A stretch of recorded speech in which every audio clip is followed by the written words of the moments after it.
AI has completely changed the name of the game for web design and web development services, but I'm not one of those people who uses AI to outright build a website.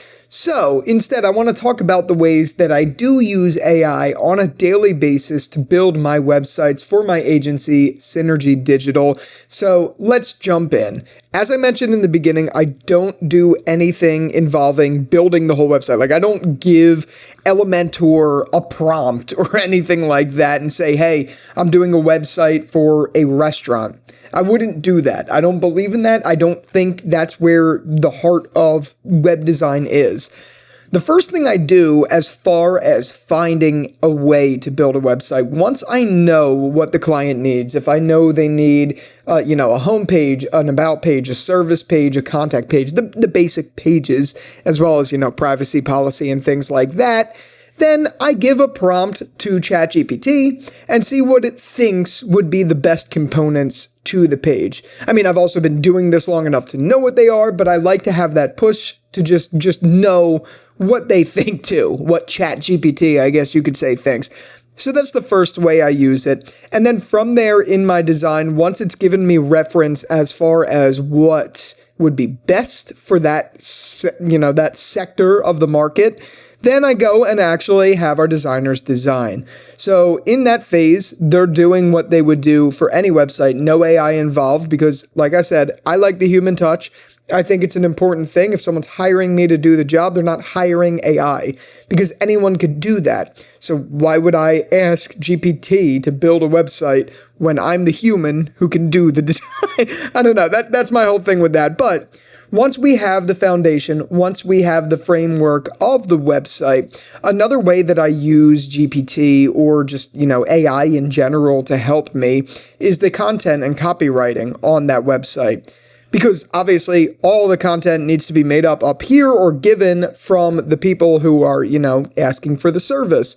So I always prompt in an event where they don't have materials, I give information to GPT as far as what exactly the business does, where it's located, who they're providing for, the target market, all of that information, put it into GPT, show it screenshots of the page that I'm on and where I'm at, and ask it to fill in the content writing. It works for headers, footers, works for H1 through 3, it works for the body, anything. You could do it for all of the things and the buttons. And honestly, I've been doing it frequently quite a bit, and I haven't looked back. I think it's a great way to save you some time. Instead of thinking about it up here, just plug it into GPT. If the client likes it, they'll let you know. If they don't, you'll make revisions.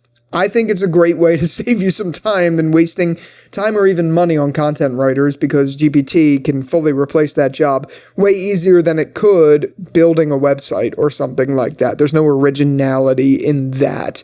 So I like to use that.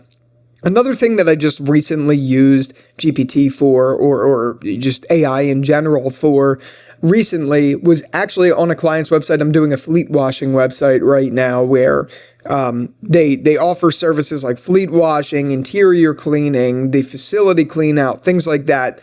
And obviously, in order to get those pictures, you need to be signed up for like Shutterstock or something like that, because Unsplash doesn't have them for free. Google Images, obviously, you can't really use and trust.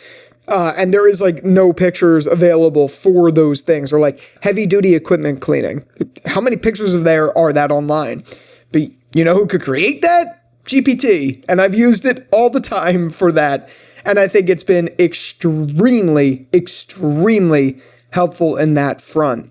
So when, like, for instance, on the services page of a website, I would put in prompts for, okay, the service is fleet washing. So show me an image or generate me an image, a hyper-realistic image of these fleet being clean, something like that, just like a very clean set of fleet. And I did that, and it came out actually really good. I'm really surprised by that output, and it's something I'm going to keep doing. I just started doing that, and it's something that I'm going to keep implementing, because nothing is worse than wasting so much time on Unsplash, Shutterstock, Google Images, or, any of the other stock image sites trying to find images that either don't exist or are very few and far between, so they all look the same for every business. So it's fun to spice it up a little bit, change it up, and make it be something of your own. So as far as the web design, web development process goes, those are really the ways that I'm using it right now. I haven't found many other ways, and if you have any in mind, definitely let me know in the comments. But for now, I think this is a solid process for me.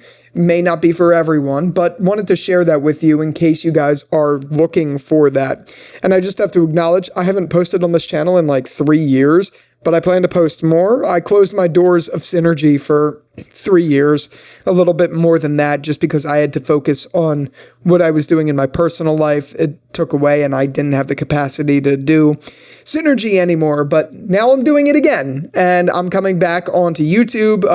Gonna try to do more full-time, talk about things about web design, web development, and all creative agency stuff.